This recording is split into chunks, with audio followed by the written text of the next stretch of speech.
Good Monday evening, Southeast Texas. Thanks so much for joining us on 12 News Plus. We'll be taking your questions and looking at the next 7 days in depth as far as the forecast goes. So let's get right to it. And the nitty gritty, certainly our forecast later this week greatly depends on what this decides to do. This is Invest 93L. It's expected to go over Florida tomorrow, which is Tuesday, and into the Gulf, the Eastern Gulf, as we head towards Wednesday. Thursday, it may start to ramp up in strength and maybe heading towards Louisiana, at least the way it looks right now on Friday. It's going to be guided by a ridge of high pressure to its north, so the flow, the steering flow, would be generally off towards the west. Now, one thing about this is not a big system, so global models, what we use to put our forecast together, don't usually do a real good job with this. That's one caveat. Regardless, Hurricane Center gives this a 20 to 30% probability, as it is expected to head on off towards the west because of that high off to the north. We still think it's going to go something over towards at least the consensus of the models. In other words, the majority of the models, the ensemble models also all take it on into southeastern Louisiana. They don't ramp it up into a tropical storm or hurricane. This looks like a weak system. The latest modeling that I've seen takes it over towards New Orleans or Terrebonne Parish in southeast Louisiana as we work on in to Friday as a weak system, a disorganized weak system. And then that is an issue as far as rainfall. If it's disorganized system, that could mean some locally heavy rainfall in the forecast for us, because that moisture, say the storm goes into southeast Louisiana, so you're done with the winds there, then it drags the moisture into southeast Texas as we head on into Friday and Saturday and probably Sunday. Then you have to watch for the potential for some heavy rainfall. This is the low-level spin. This is the disturbance associated with Invest 93L. Ridge of high pressure off to our east, and we'll put this into motion, and you can see it moves across Florida and heads towards southeastern sections of Louisiana as we head towards Thursday night into Friday morning. Notice the ridge of high pressure again north of it, so it's not going to turn and continue going off towards the west. So if it's further south, then I think it could be a Texas storm. That is certainly a possibility. Regardless, the moisture associated with it, maybe not the winds, but the moisture is going to head towards Texas. And my estimate, as we head towards a Thursday night into Friday, especially Friday, Saturday, and probably Sunday, because of the flow in the mid and upper levels of the atmosphere. So in your weather headlines, it looks like low chances coming up tomorrow and also into Wednesday across southeast Texas. Wet weather is certainly in the forecast coming up Friday and Saturday and maybe Sunday. And then as the system pulls away towards next Monday, it looks like a hotter, drier scenario. So in your allergy report, looking at moderate levels of weed pollen and mold across southeast Texas. No grass or tree pollen was measured today. So tomorrow I'm going to go with 93 in Beaumont with a 10% coverage of shower and thunderstorm activity under partly cloudy skies. Modeling wants to go higher, as it usually does, mid-90s, 96 and 10% coverage. So I like the chances of rain, but modeling is, I think, a little too hot. For the lakes area, we'll go a 10% coverage, high of 94 degrees in a south and southwest wind, maybe 95. Yeah, so doesn't show much tomorrow up in the lakes area. So I think we're in agreement there, maybe just a little too warm as far as afternoon high temperatures. Regardless, drier air is moving into the area, and that is going to cut rain chances down coming up tomorrow and also Wednesday.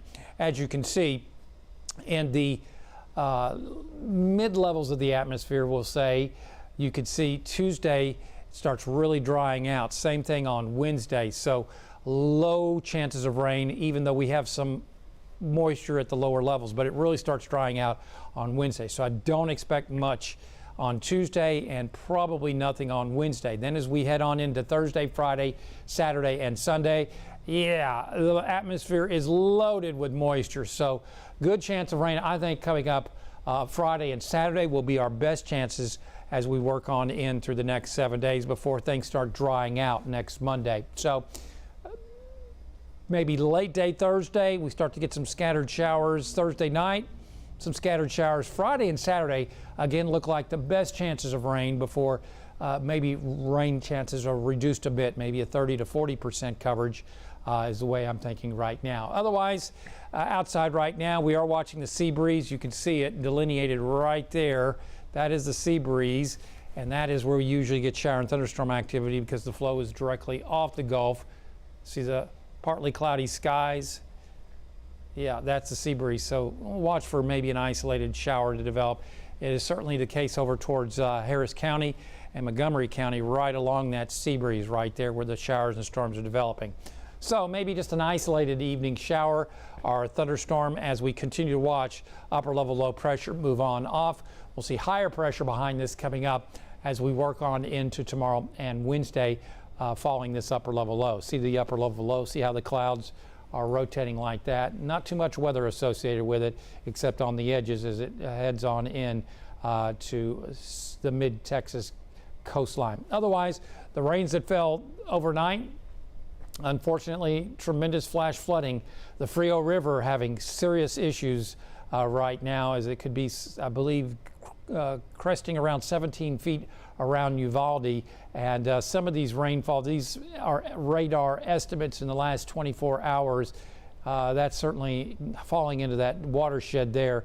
It picked up 9 to 10 inches, 9 to 11 inches streaming on down the Frio River, unfortunately, towards Uvalde. Otherwise, tonight it looks quiet. Maybe that sea breeze giving us a very isolated thunder shower over the next, let's see, we're at 6:36 now.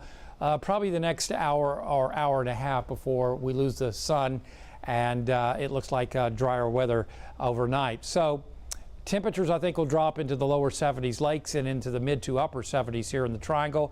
Then for tomorrow, not looking at much, kind of like this weekend. Didn't see much, did you?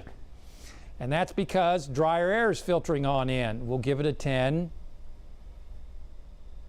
coverage across our area. That's why we show this, tracking the dry air. Not much coming up as we work on into tomorrow and Wednesday. The dry air that really puts a damper on the shower and thunderstorm activity, and that is going not to be the case as we head towards, say, Friday and Saturday. Look at all that green. That is some very moist tropical air headed our way in the latter part of this week. So don't expect anything coming up Tuesday and Wednesday. As we head towards late Thursday, some moisture begins to move in from the east, so we'll give it a 20, maybe 30% coverage as we work on into Thursday night. Now that will certainly be increasing as this heads on into southeastern Louisiana.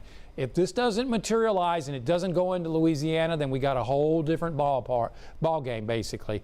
It's just too early to tell if that's going to be the case. But I've taken numerous models, and they all kind of take it into Louisiana as a weak system, and that's especially what ensemble modeling does off towards our east.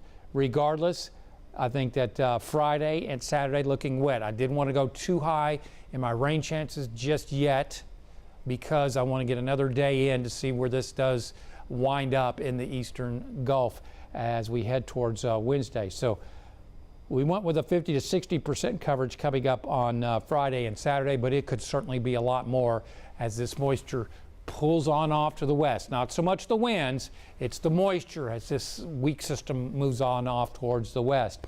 And that will give us lots of impetus for some good chances of rain. How about that? And it could be heavy.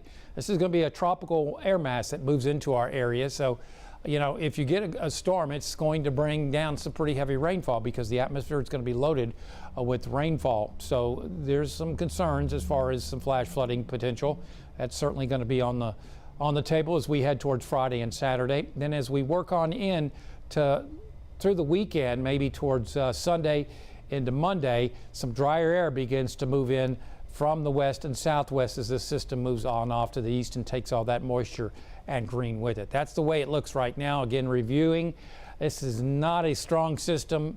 It's got to go across Florida tonight and tomorrow. So it looks like as we head towards Wednesday into Thursday, we ought to have a lot better idea of what this is going to do. But a lot of interaction with the coastline of Florida, and that should limit any type of development on the short term. That's what the Hurricane Center is certainly going with. Now, as we head towards, say, Friday, Saturday, what is this going to do? Is it going to go more? Let's try that again. Is it going to do more of a west turn, or west? Basically, is it going to move on off to the west, or more towards the west northwest? That's where most of the models take it on into Louisiana as far as the storm itself, but the moisture associated with it is then advected into Texas, and that's where we get into problems with maybe some potentially heavy rainfall. So that's where we're at right now, and this has just increased. Let me get the very latest, as this is coming from the National Hurricane Center. They probably have upped their chances of development with the very latest 8 p.m. update. And yes, that has gone to a 30% and 40%. So we'll update that graphic, but 30% chance over the next 24 hours, and then a 40% probability. So we're now up into moderate levels, or moderate chances of this developing as it heads on off towards the west. Again, if this goes further south, then we've got more of an issue as far as a depression potential or something else. But I'm not ready for that yet. We'll continue to watch modeling over the next certain upcoming days, and most of the ensembles take it on into Louisiana. But that's not a done deal. Global models don't do well with small systems. This is a small system, so this could end up being a surprise as we head towards the end of the week. So just be prepared for some heavy rainfall at the very least as we head towards, say, Friday and Saturday. As you can see, as I showed this earlier, this is a low-level spin. It takes it on into, say, southeastern Louisiana, Terrebonne Parish, over towards New Orleans. That's going to be the steering mechanism. I wish I had 700 millibar winds. This is 500 millibar winds, but it does show a generally east to west flow. So this moisture, not so much the winds, but as long as this goes in towards Louisiana, then the moisture would be transferred into southeast Texas as we work on into Friday and Saturday. So that's what we're going to be fine-tuning our forecast over the upcoming couple of days as we head towards the end of the week. So our forecast tonight, lower 70s up in the lakes area, mid to upper 70s in the triangle, partly cloudy skies. And then for tomorrow, it's going to be a hot day, 10, maybe 20% coverage, low chances for rain. It's going to be hot. Highs in low to mid 90s, heat indices around 102, the UV index at 11.6, and we're looking at light south to southwest winds at 2 to 7 miles an hour. So tomorrow again, partly cloudy, hot and humid, highs low to mid 90s. And as we take a look at the heat index, yeah, outside, I think that's a little bit high. 102 seems reasonable across our area tomorrow afternoon. So our 7-day weather impact forecast, it doesn't look like much coming up Tuesday and Wednesday. Looks mainly dry. And then as that moisture begins moving on in from the east, we'll start to increase our cloud cover and a slight chance Thursday. That'll be increasing Thursday night. And Friday and Saturday looks like our best chances of rain across our area. Again, I did not want to go high chances of rain and thunderstorm activity for Friday and Saturday just yet until we get a little more model data in the picture. Otherwise, could be some locally heavy stuff, could be some flash flooding, depending on where that system ends up and how much moisture does come in from the east. I think this is going to bring us at least some heavy rainfall across the area. Sunday, it'll be in the process of moving out. It looks like Monday, we'll back to hot and dry. Now, I'm showing you a global model.